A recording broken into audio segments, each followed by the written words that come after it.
따라합시다. 돈에서 자유하라. 여러분들 돈에서 자유하기를 원하십니까? 요즘 세상에 돈의 노예로 살고 있는 사람이 너무나 많아요. 돈 때문에 사기치기도 하고. 제가 요즘 핸드폰에도 보면은 국제 전화번호가 뜨잖아요.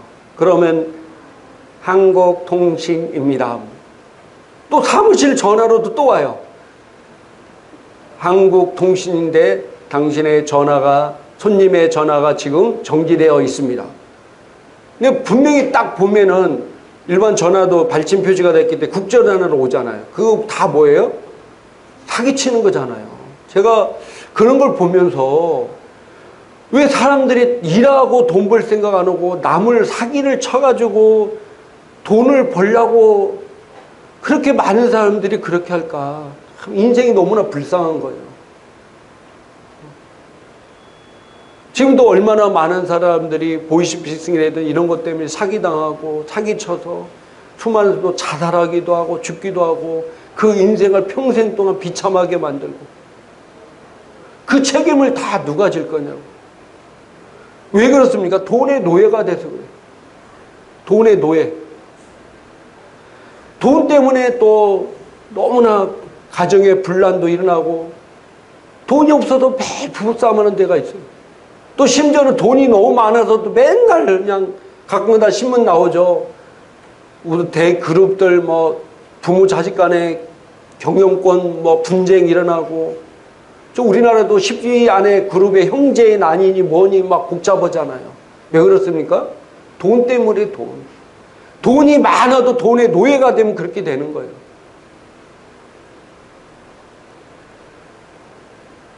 우리 하나님의 자녀들은 돈의 노예의 삶이 아니라 우리는 돈에서 자유한 자들입니다. 우리가 이 땅을 지배하고 다스릴 때 그 안에 돈도 우리가 지배하고 다스리도록 하나님께 우리를 만드셨습니다.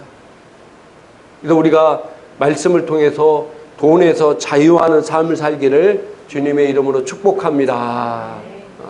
자, 오늘은 돈에서 자유하라 네 번째 마지막으로 드리는데 따라합시다. 자녀에게 가르치라. 자녀에게 가르치라. 뭘 가르칠까요? 잠언서 22장 6절 같이 한번 읽도록 하겠습니다. 마땅히 행할 길을 아이에게 가르치라. 그리하면 늙어도 그것을 떠나지 아니하리라. 하나님은 하나님의 자녀들에게 마땅히 행할 길을 너희 자녀들에게 가르치라는 거예요. 자, 우리 청년들 한번 보세요. 청년들 여기 보세요. 우리 학생들 보세요. 우리 학생들도 청년들도 내가 아직 결혼 안 해서 자녀가 없다고 하는 게 아니라 미리 여러분들이 준비를 해야 돼. 내가 나중에 결혼해서 내 자녀가 나오면 내가 내 자녀에게 뭘 가르칠 건가를 지금부터 여러분들이 준비를 해야 돼. 그래야 여러분들이 정말로 탁월한 부모로서 살 수 있습니다. 그리고 여기 이제 부모님들 계시고 또 이제 연세가 많아서 자녀들이 다 출가했잖아요. 그래도 그 자녀들에게 아니면 그 손자, 손녀들에게 이것을 가르쳐야 돼. 오늘 성경에 뭐라고 얘기하고 있습니까? 마땅히 행할 길을 아이에게 가르치라는 거예요. 그러면은 늙어서도 그것을 떠나지 아니하리라. 자, 그러면은 마땅히 행할 길이 뭡니까? 마땅히 행할 길이 뭐예요? 우리 그리스도인들이 우리 자녀들에게 이 마땅히 행할 길을 가르치라고 했는데 이 마땅히 행할 길이 뭘까요?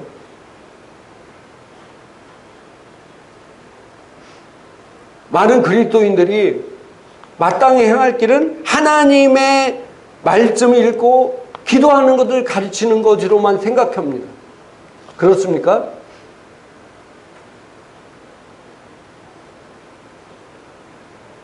주일 예배를 잘 드려라. 이것도 하나님의 말씀입니다. 부모를 공경하라. 이것도 뭐예요? 하나님 말씀입니다. 내 자녀를 노엽게 하지 말아라. 이것도 하나님의 말씀이에요. 악에서 떠나라. 이것도 하나님 말씀이고, 서로 사랑하라. 이것도 말씀이에요. 이런 걸 다 가르쳐야 돼요. 여호와를 경외하라. 또 배짱이 같이 놀지 말고 개미와 같이 부지런히 일하라. 이것도 뭐예요? 하나님의 말씀이에요. 빚지지 말아라. 이게 제 말입니까? 하나님의 말씀이에요. 사랑의 빚 외에는 빚지지 말아라. 이게 하나님 말씀이에요. 이런 것들 가르치라는 거예요. 또 하나는 우리가 성경에 보면은 달란트 비유가 나오잖아요. 달란트 비유. 많은 목사님들이, 많은 성도들이 생각할 때 이 달란트가 뭐라고 생각하냐면 거의 다 재능이라고 생각해요. 물론 뭐 그 말이 틀린 말은 아닙니다. 하나님께서 여러분의 각자에게 주신 이 재능, 달란트를 잘 활용해서 하나님을 섬겨라. 이거 뭐 틀린 말은 아닌데, 정말로 우리가 성경, 신구약 성경을 다 찾아봤을 때 제가 세봤어요. 달란트가 몇 개 나오나. 그래서 내가 지지난 설교할 때 몇 회라고 얘기했는데 지금 내 몇 회인데 까먹었어. 36번인가 40번 정도까지 나올 거예요. 근데 한번 여러분들도 한번 단어 검색해서 달란트를 한번 찾아보세요. 그러면은 신약 구약의 달란트가 뭐냐면은 다 돈입니다. 돈. 돈에 대해서 달란트가 돈의 화폐야. 우리가 10,000원 있잖아요. 이 10,000원이 뭡니까? 재능입니까? 이게 돈의 화폐잖아요. 1,000원, 10,000원, 500원, 100원, 5원. 이게 돈의 화폐잖아요. 50,000원, 100,000원. 이게 다 돈의 화폐잖아요. 마찬가지로 달란트는 돈의 화폐의 단위입니다. 근데 우리가 잘 알다시피 달란트 비율을 배우라. 그 다음도 뭐라고 얘기하고 있어요? 그 주인이 종들에게 1달란트 주고 2달란트 주고 5달란트 줬어요. 근데 그 종들이 나가서 장사했다는 거예요. 장사해서 2달란트 받은 사람은 4달란트가 되고 5달러 받은 사람은 10달란트가 되고 1달러 받은 사람은 이거 잃어버릴까 봐 땅에다 묻어놨다가 다시 주인을 찾을 때 줬어요. 그럴 때 그 주인이 아무것도 안 한, 투자도 안 하고 아무것도 안 남긴 것이 없는 그 종에게 이 악하고 게으른 종아, 악하고 게으른 종이라고 그랬어요. 그러면서 나머지 4달란트 남기고 또 10달란트 남기는 그 사람들에게 착하고 충성된 종이라고 그랬어요. 그러니까 가서 장사하는 것도 성경적인 말씀이라는 거예요. 근데 교회에는 돈 얘기하면은 너무 세속적이고 목사가 돈밖에 모른다 이렇게 얘기하고 있어요. 근데 그게 아니에요. 성경이 그렇게 말씀하고 있어요. 그래서 이것도 가르쳐야 돼요. 장사하는 법. 옛날에는 투자 같은 개념이 없었잖아요. 장사하러 돈 벌고 일해서 돈 버는 거예요. 근데 요즘은 여러 가지 투자하는 것들이 많이 있잖아요. 그걸 하라는 거, 그런 것도. 그래서 이것도 하나님의 말씀인 것입니다.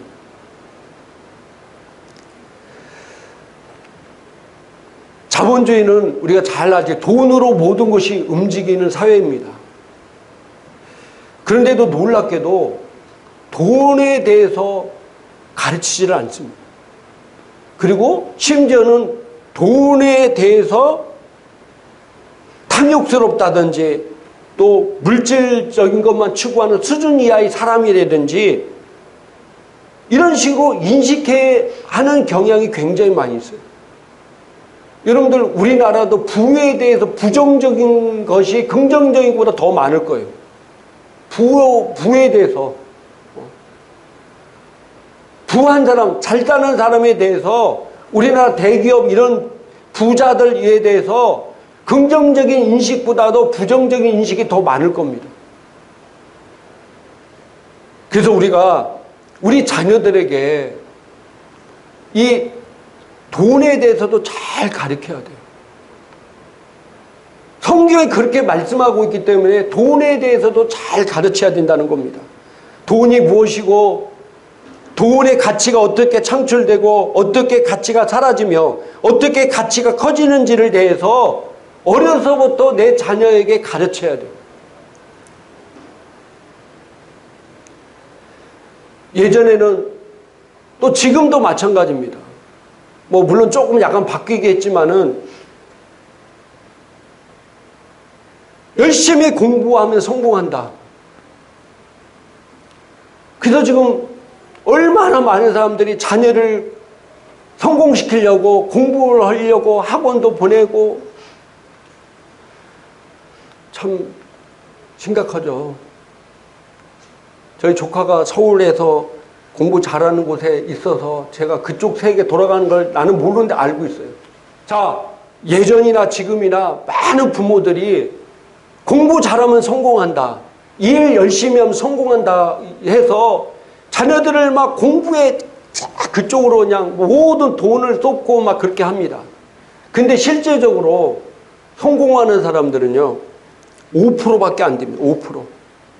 5%의 사람들만 희소성이 있는 직업을 선택해서 부를 누리고 살고 있습니다.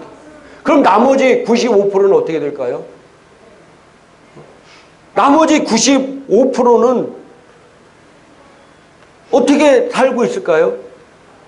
우리 여러분들 보는, 우리나라에 보는 삶, 5%의 사람이 정말 희소성 있는 직업을 선택해서 부를 이루며 살고 있고, 나머지들은 중산층, 그 나머지들은 전부 다 하층, 이런 삶을 살고 있는 거예요. 그럼 왜 국가에서 이런 경제에 대해서 왜 안 가르칠까요? 국가에서 이 가난한 사람들이 많고 그러면은 경제에 대해서 어려서부터 교육을 시켜야 돼요. 여러분들 유치부서부터 초등학교, 중학교, 고등학교를 하는 동안 경제에 대해서 뭐 투자하는 거 이런 거에 대해서 배운 적 있습니까? 대학교도요, 뭐 경제학이라든지 뭐 상경대 이쪽 계열이 아니면 또 배우지도 않아. 왜 그렇습니까? 제가 알고 충격받은 사실이 뭐냐면요. 국가가 왜 국민들에게 이 경제학을 안 가르치는 이유가 뭐냐면은 국민이 너무 똑똑하면은 많이 알면 안 되기 때문이라는 거예요. 실제입니다, 실제.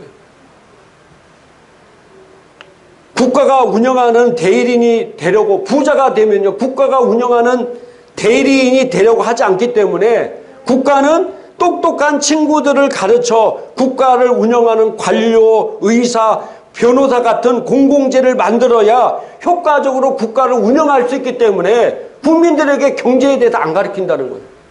그러니까 몇몇 똑똑한 사람을 통해서 그 사람을 통해서 국민들을 효과적으로 통제할 수 있기 때문에 경제에 대해서 안 가르친다는 거예요. 충격적인 일이죠. 국민들이 너무 똑똑하고 국민들이 너무 부자면 국가 말을 안 듣는데, 그렇기 때문에 경제를 안 가르친다는 거예요.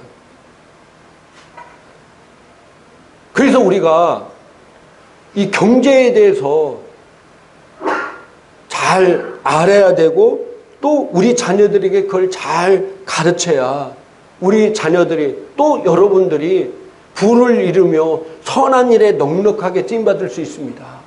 하나님께 정말로 영광 돌리며 하나님 나라 확장을 위해서 귀하게 값지게 쓰임받을 수 있다는 사실입니다.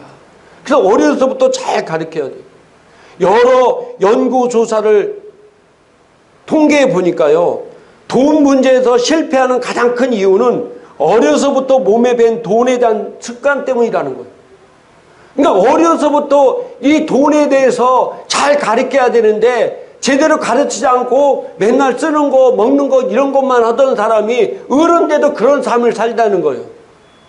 그래서 어려서부터 이런 것들을 잘 가르쳐야 나중에 성인 돼서도 그런 삶을 살 수 있다는 겁니다. 그래서 오늘 하나님 말씀에 마땅히 행할 길을 어린 아이일 때부터 가르치라는 거예요. 그래서 늙어서도 그것을 떠나지 아니한다라고 성경은 우리에게 말씀하고 있습니다.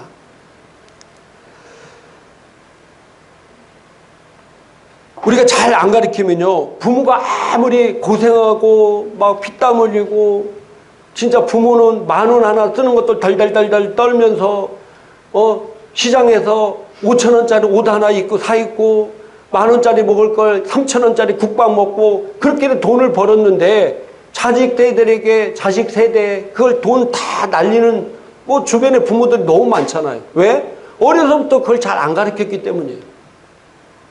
그래서 가르치라는 겁니다. 철저하게 돈 버는 법, 가정에서 어려서부터 가정일을 돌보고 용돈을 받고 그것을 저축하고 소비를 잘하고 기부하고 헌금하는 습관들, 이런 것들을 잘 가르쳐야 된다는 거예요. 출애굽기 10장 10절부터 11절까지 같이 한번 읽겠습니다. 바로가 그들에게 이르되 내가 너희와 너희의 어린 아이들을 보내면 여호와가 너희와 함께 함과 같으리니 보라 그것이 너희에게는 나쁜 것이니라. 그렇게 하지 말고 너희 장정만 가서 여호와를 섬기라. 이것이 너희가 구하는 바니라. 이에 그들이 바로 앞에서 쫓겨나니라. 아멘. 이게 무슨 얘기냐면요, 하나님께서 모세를 통해서 애굽 땅에 노예로 잡혀 있는 이스라엘 백성들을 적과 끓이는 가나안 땅으로 이제 이끌기 위해서 가서 바로를 찾아갑니다. 영적으로 보면은요, 애굽이 타락되고 바로가 마귀예요, 마귀. 마귀가 이스라엘 하나님의 자녀들을 포로로 붙잡고 있는 겁니다. 그때 모세가 이제 찾아가서 바로에게 우리 백성들을 놔줘라. 우리 가서 광야에 가서 우리 예배 드려야 되겠다. 그러니까 이제 말 안 들으니까 이제 10가지 재앙이 시작되죠. 그러니까 바로가 놀래가지고 그 재앙 때문에 불러서 첫 번째로 뭐라고 한지 아십니까? 이 땅에서 그냥 너희 하나님께 예배 드리라고 그래. 이 땅에서. 첫 번째로 한 게 바로 이 땅에서 예배 드리라는 거예요. 자, 그게 무슨 말입니까? 죄악이 들끓는 곳, 세상 것만을 쫓는 곳에서 하늘의 소망을 바라보지 말고 그냥 종교적으로 세속적으로 이 땅에서 그냥 예배 드리라는 거예요. 오늘 교회 신앙생활하는 사람들 중에 얼마나 많은 사람이 종교적이고 세속적이고 이 땅의 것만 알고 하늘의 소망을 두지 않고 신앙생활하는 사람이 얼마나 많습니까? 그렇게 드리라는 거예요. 그래서 모세가 그걸 거부하면 또 재앙이 막 시작됩니다. 그러니까 두 번째로 뭐라고 얘기하냐면은 출애굽기 18장 28절에 보니까 너무 멀리 가지 말아라. 너무 멀리 가지 말라는 거예요. 가까운 곳에서 예배 드려라. 바로가 그렇게 얘기합니다. 이 다른 말로 이게 멀리 가지 말라는 게 뭡니까? 대충 믿어라는 거예요. 예수님께 미치지 말고 믿어라. 우리 주변에 그런 사람들 많죠. 뭐 신랑도 그렇고 뭐 주변에 부모도 그렇고 그냥 교회는 다니되 너무 미치셔서 믿지 말아라 이렇게 얘기하는 사람 많죠. 너무 깊게 믿지 말아라. 이런 거랑 똑같은 거예요. 바로가 그렇게 얘기하고 있는 겁니다. 너 예수에 믿지 말고 가까이, 너무 멀리 가지 말고 가까이서 드려라. 그래도 모세가 거부하고 또 이제 10가지 재앙 몇 가지가 막 더 생기니까 그때서 세 번째로 바로가 모세를 불러서 이 얘기한 겁니다. 그러면은 네 장정만 가고 어린 아이들은 여기다 남겨두어라. 어린 아이들은 이곳에 남겨두라는 겁니다. 그 말이 무슨 말입니까? 어른들만 가고 다음 세대 애들은 내가 계속해서 노예로 삼겠다는 거예요. 오늘날 어른들은 신앙생활을 잘하고 있지만은 다음 세대들이 죽어가고 있어요. 바로가 모세에게 했던 것처럼 너희들만 잘 믿고 애들은 여기다 그냥 놓고 가라는 겁니다. 그러니까 우리 부모님들은 예수를 잘 믿는데 다음 세대들이 하나님을 믿지 않고 다음 세대들이 계속 죽어가고 있어요. 이 마귀의 전략입니다. 마귀의 전략. 그래서 우리 다음 세대인 우리 자녀들에게 정말 이 하나님 말씀을 잘 가르쳐야 된다는 사실입니다. 마귀에게 속으면 절대로 안 됩니다. 저도요, 우리 자녀들에게 이 재정 설교를 하기 바로 전부터, 그동안은 이제 물론 11조는 지 용돈에서 드리는 거지만은 주일헌금은 이제 저희가 넣어줬거든요. 근데 가만히 있는 그 의미가 없는 거예요. 아니, 주일헌금 부모가 내주는데 그게 무슨 의미가 있어요? 애들이 헌금하는 게 아니잖아요. 그래서 제가 우리 자녀들에게 주급으로, 주별로 용돈을 주기 시작했어요. 그래서 매주마다 11조를 내고 네 돈에서 주일헌금도 내라. 네 돈에서. 왜? 자녀들에게 헌금하는 습관을 기려야 되잖아요. 그래서 애들이 주별로 받고 주별로 11조 하고 주별로 주일헌금 받은 용돈에서. 그래 용돈을 좀 더 올려줘야 되겠죠. 헌금 낼 거 줘야 되니까. 그러니까 그 돈에서 자기가 구별해서 내는 거예요. 우리 자녀도 어떤 때 주일 아침, 이거 나 돈 없는데. 이게 시작한 지 얼마 안 되니까 그런 일도. 근데 그게 이제 습관이 돼야 되잖아요.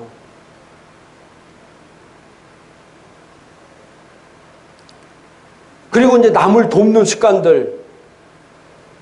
이에 하나님이 그들의 삶을 도울 수 있잖아요. 우리가 11조라도 주일헌금이라든지 기타 헌금이 하나님의 자녀로서의 표식인 거, 표시. 그래야 하나님께도 그를 도울 수 있는 겁니다. 또 이제 저축 분야에서 우리 자녀들에게 이제 저축을 하는 습관을 들여야 되는데 어떻게 할까?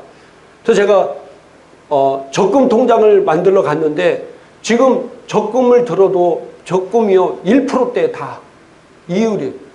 그분이 이렇게 고민하더니 저한테 그래요. 애들 그럼 청약 통장을 만들어 주세요. 그래서 제가 그래요? 그게 이율이 더 낮고 그게 미래에 더 좋다는 거예요. 그래서 제가 우리 애들 청약 통장을 다 만들었습니다. 청약 통장 만들어서 청약을 누가 하느냐? 본인이 해야 돼요. 용돈 받으면 그 용돈 받은 데서 우리 애들은 지금 2만 원 하고 있어요. 둘은. 지 용돈 받은 데에서 2만 원을 먼저 청약을 통장에다 넣는 겁니다. 그리고 우리 큰애는 지가 알바했기 때문에 매달마다 10만 원씩 넣었어요. 근데 물론 2만 원씩 청약 통장에 넣는 건 별 효과가 없대요. 근데 저 어려서부터 습관을 들이는 게 중요하잖아요. 그게 효과가 크든 안 보든 적어도 청약 통장 10만 원씩 넣어야 효과가 있다고 하더라고요. 근데 지금 당장 애들이 무슨 집 사는 거 아니기 때문에 저축하는 습관을 들이는 거예요.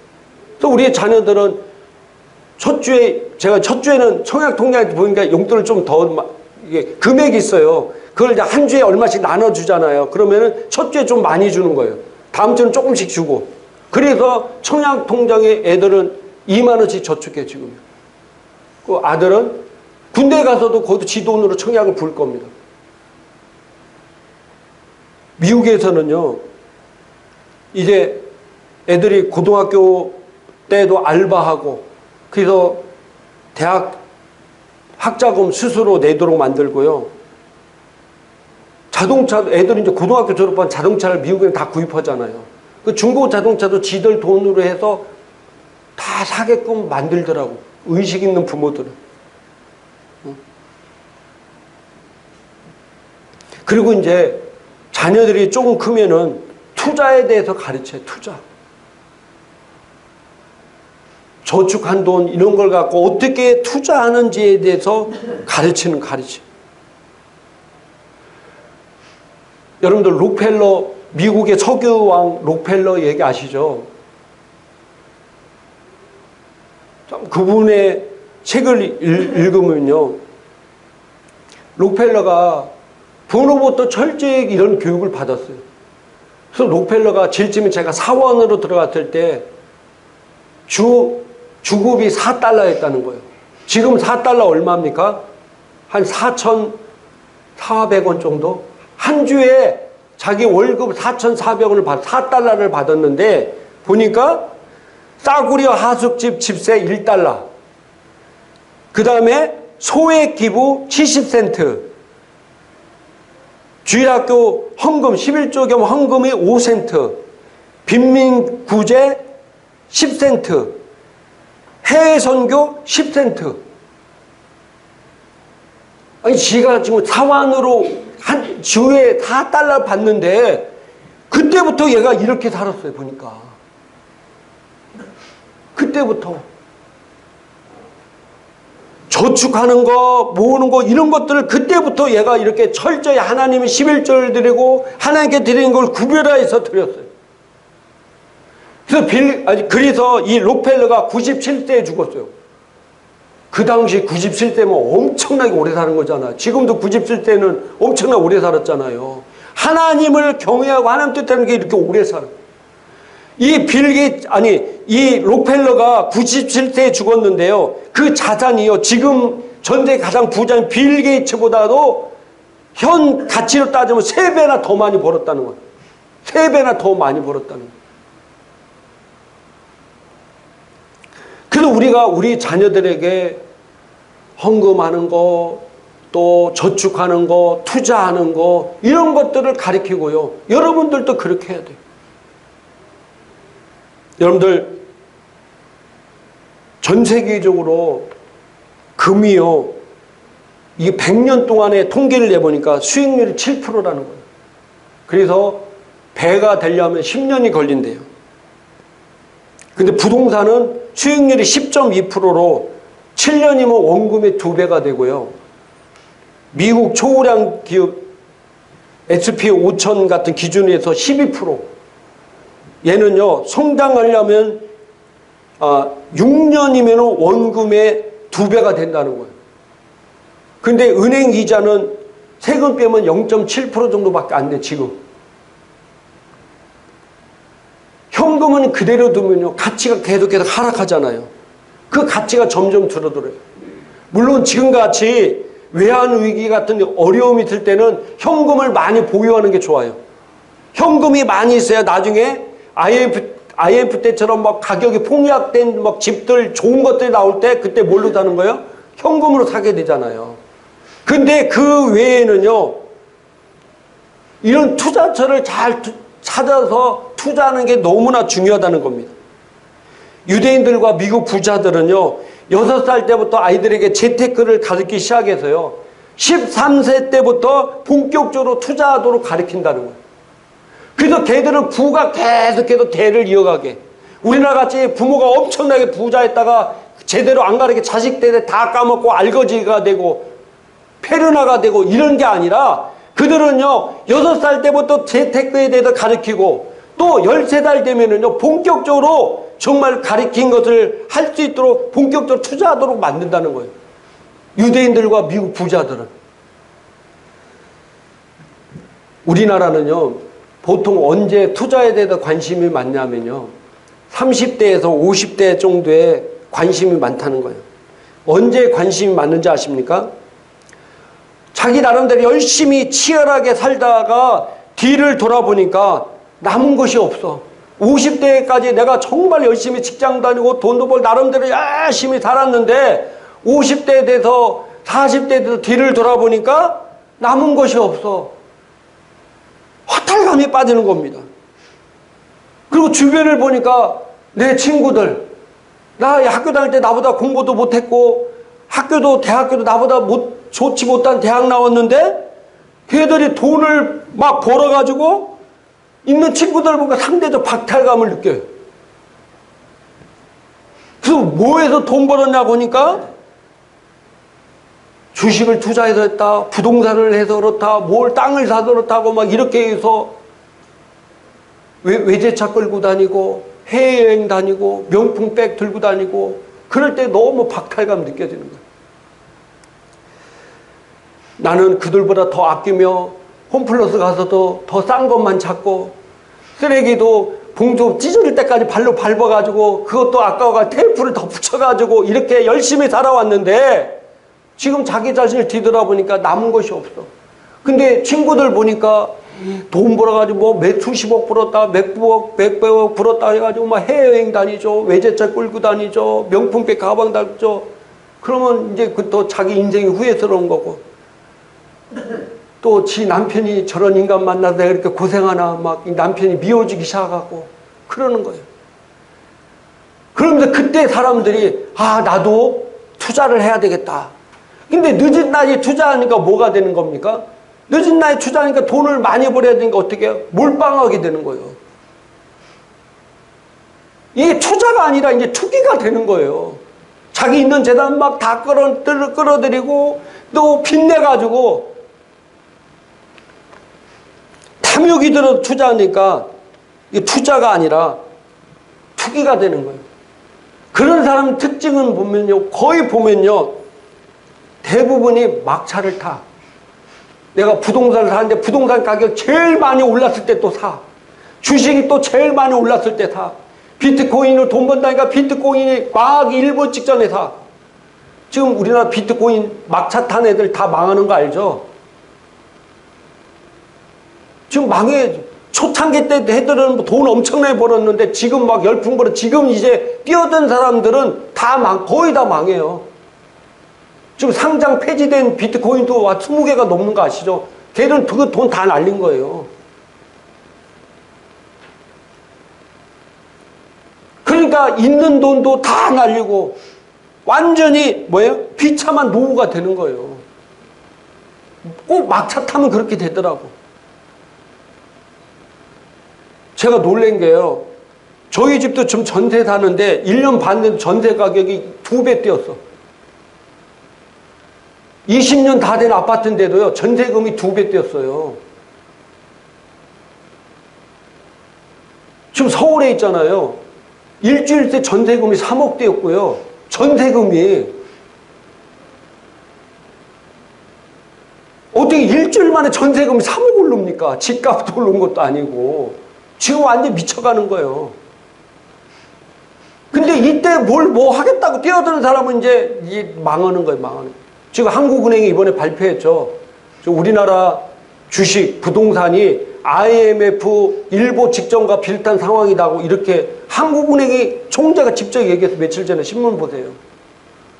그 얘기가 무슨 얘기입니까? 지금 집 사고 주식 갖다가 잘못하면 너 망한다는 얘기예요, 지금. 근데 꼭 사람들은 이렇게 늦게 나이 들어서 뭔가 투자하려고 하는 사람들 꼭 이런 막차를 타는 거야.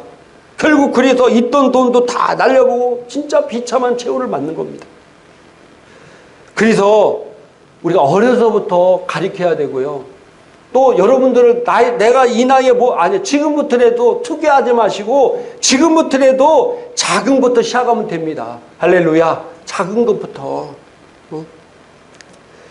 모든 성장의 공통점은요, 학습과 노력과 그리고 시간에 기초한다는 거예요. 이 굉장히 중요한 말이에요. 모든 성장의 공통점은요, 학습, 공부하고 노력하고 그리고 시간을 오랫동안 둬야 된다는 거예요. 갑자기 돈 벌려고 뛰어들고 이게 투자가 아니라 투기가 되는 거예요. 그래서 제가 그러잖아요. 미국 애플 주식 사놓고 20년간 묵혀놓으면 되는 거예요. 돈 될 때마다 애플 주식을 계속 사놓는 거예요. 이런 주식은요, 절대로 100년 안에 망하지 않아요. 그러니까 그런 주식을 사놓고 계속 사면서 용돈 생길 때면 5만원 생기면 5만원치 사고 10만원 생기면 10만원치 사고 계속해서 사놓고 시간에 투자한다고 그랬잖아요. 시간에 비례한다고 그랬잖아요. 그래서 그것을 20년 동안 이렇게 묵혀놓으면요, 나중에 그게 큰 재산이 되는 거예요. 투기하지 말고 투자해서 이런 것들을 어려서부터 잘 가르쳐야 됩니다. 말씀을 정리하고 마치도록 하겠습니다. 우리가 재정의 부, 돈에서 자유하기 위해서 돈이 무엇인가를 정확하게 성경적으로 알아야 돼요. 그리고 왜 내가 돈을 벌여야 되는가가 정확해야 됩니다. 그러지 않으면요, 돈이 생기든지 돈이 없다든지 그러면은 엉뚱한 짓 하고 결국 그것 때문에 타락하는 거예요. 그래서 성경에 부자가 천국 가기가 어렵다는 이유가 바로 그런 이유 때문이에요. 사람이 욕심이 생기면요, 결국 그것이 탐욕이 되고 결국 그것이 하나님 나라 가는 길이 부자가 낙타가 바늘기로 들어가 부자가 천국 가기가 어렵다는 이유가 그런 데서 오는 겁니다. 왜? 돈에 대한 정확한, 내가 왜 돈을 벌여야 되는지를 정확하게 안 세워놔서 그래요. 우리 하나님 자녀는 돈을 번 이유가 뭡니까? 하나님 나라와 선한 일에 넉넉하게 쓰임받기 위해서 우리는 돈이 있어야 됩니다. 할렐루야. 자기만 잘 먹고 자기 가족만 부하게 살라고 하는 것이 아니라 하나님의 자녀들은 정말로 내가 록펠러 같이 내가 돈을 벌어서 그 사람처럼 기부를 많이 하고 그 사람처럼 전 세계에 자기 돈을 흐르지 않을 정도 없는 나라예요. 그 사람. 그런 좀 마인드가 있어야 되잖아요. 그죠? 그가 막 돈을 많이 벌어서 욕도 많이 얻어먹었지만은 그가 워낙 하나님 나라를 위해서 교회도 수천 군데 세웠다니까요. 교회도 그 사람 돈 벌어서 대학도 세우고 교육을 해서 장학금도 주고 어려운 사람도 엄청나게 돕고요. 전 세계 어려운 나라들 막 세우는데 도움이 되고 록펠러가 그렇게 살았어요. 근데 돈을 버는 목적이 분명해야 돼요. 그리고 그럼 돈을 어떻게 버냐? 아까도 말씀드렸지만은 투기하지 말고 투자해서 지금부터라도 여러분들이 5만 원이라도 저축해서 그 저축한 돈 모아가지고 내가 기도하면서 투자처를 찾아서 저축하고 그래서 이제 삼삼 하는 거예요. 그러면 하나님은요, 네가 작은 것에 충성했으면 내가 너 큰 것으로 너에게 갚아주는 역사가 일어납니다. 그리고 내 자녀들을 잘 가르치라는 거예요. 여러분, 나는 그렇게 뭐 부하지 못했지만은 내 자녀들은 정말로 하나님의 앞에 귀하게 쓰임받는, 넉넉하게 쓰임받는 자녀가 돼야 될 거 아니에요. 그래서 지금부터는 우리 자녀들을 가르쳐야 돼. 지금 우리 교회 자녀들은 아직도 젊은 애들이 너무 많아. 지금부터라도 습관을 들이면 됩니다. 그래서 제가 우리 자녀들에게 지금 가르치고 있는 거예요. 우리 자녀들이 커가지고 어머니 이번에 제가 돈이 많이 벌었어요. 어머니 아버지 해외여행 갔다 오세요. 이런 자녀 만들어야지. 나도 힘든데 와가지고 어머니 이번에 치부돼야 되는데 전세금이 1억 올랐는데 돈 좀 빌려주세요. 그러면 얼마나 속상하겠어요. 전세금이 지금 1년 반도 안 됐는데 배로 올라서 이게 돈을 지금 당장 저 계약 기간이 끝났는데 쫓겨날 판인데 이 돈 갖고는 지금 원룸도 들어가기 힘들어. 그럼 어떻게 하겠어요? 내가 막 부자라 해서 지금 부자라서 내가 자녀 돈 지원해 주시는데 없으면 너무 속상하잖아요. 그잖아요. 근데도 있는 사람은 여유롭게 살잖아요. 자기 집에 있는 사람, 온 사람들 걱정 안 하고 살잖아요. 우리 자녀가 맨날 돈 때문에 걱정하고 엄마 어디 가야 돼? 내가 이게 살 데가 없어서 이제 충청도로 이사해서 반이야. 그럼 어떡할 거예요? 지금부터 가르쳐야 돼요. 지금부터. 청약 통장이 필요하면 청약 통장 들고 엄마 아빠가 넣어주는 게 아니에요. 그러면 애를 가르치는 게 아니죠. 지 용돈에서 넣게 만들어야 돼요. 헌금도 지 용돈에서 하게끔 하고 또 선한 일이 있으면 너가 용돈 모은 거 조금이라도 이 선한 일에 우리 이번에 같이 하자. 이렇게 여러분들 자꾸 그런 거 훌륭하게 만들어야 돼. 록펠러가 어려서부터 부모로부터 철저히 이런 교육을 받아서 세계에서 지금 빌 게이츠보다도 3배 이상의 돈을 벌었다는 얘기예요. 자, 이제 재정에 대해서 오늘부로 마치도록 하겠습니다. 어떻게 유익이 됐나 모르겠습니다. 여러분들에게 어떻든 거나 우리는 하나님께 주신 놀라운 은혜를 가지고 있는 사람들입니다. 그리고 하나님이 나와 함께 하십니다. 하나님은 한 소년의 적은 도시락 하나 갖고도 5,000명이 넘는 사람이 먹고 12방이 남기는 놀라운 능력을 가진 분이십니다. 그분이 나와 함께 하십니다. 그래서 내가 정말로 하나님과 함께 한다면 나의 적은 걸 가지고도 넉넉하게 쓰임받도록 하나님께서 축복해 주실 분이 바로 하나님이십니다. 그래서 여러분들 말씀대로 사는 성도가 되길 주님의 이름으로 축복합니다. 말씀도 투자하는 것도 말씀에 있다는 것을 기억하시기 바랍니다. 우리 기도하겠습니다. 감사합니다. 감사합니다. 이제 아픈 사람은 아픈 곳에 손을 얹으시기 바랍니다. 믿음으로 얹을 때 이 시간 주님이 역사하십니다. 주님이 나를 위해 채찍의 맞음으로 나는 나음을 입었습니다. 그러므로 내 몸 안에는 여러 가지 질병은 불법임을 선포합니다. 내가 이 시간 하늘과 땅과 땅 안에 모든 이름을 물끓게 하신 예수 이름으로 명하노니 종도의 몸 안에 있는 이 더러운 저주받은 질병은 묶임받고 떠나갈지어다. 예수 이름으로 저주하고 명한다. 묶임받고 떠나갈지어다. 코로나 바이러스, 감기 바이러스도 저주받고 떠나갈지어다. 당뇨병과 고혈압과 백내장과 치매와 오십경도 저주받고 떠나갈지어다. 심장과 폐와 공박과 간과 절개는 건강할지어다. 오장육부의 모든 기능 정상적으로 작동될지어다. 암세포는 저주받고 떠나갈지어다. 시력은 좋아질지어다. 혈액은 깨끗해질지어다. 피고는 묶임받고 떠나갈지어다. 여성과 질병도 저주받고 떠나갈지어다. 예수 이름으로 명하노니 모든 DNA는 정상적으로 회복이 될지어다. 정상적으로 작동될지어다. 면역 방어 체계는 온전케 될지어다. 모든 호르몬은 균형 잡힐지어다. 몸 안에 있는 모든 증금속 오염물질도 몸속에서 떠나갈지어다. 할렐루야. 아버지 감사합니다. 이 시간 마음에 상처받은 마음들을 이 시간 주님의 불로 태우게 하시고 그 상처들이 다 깨끗해지고 자유케 됨을 믿습니다. 나를 상처 주고 내 마음에 아픔을 준 사람들을 예수 이름으로 용서하고 축복한다. 하나님의 사랑과 자유와 평안이 이 시간 머리부터 발끝까지 성도의 삶 가운데 넘칠지어다. 두려움과 근심과 걱정은 저주받고 떠나갈지어다.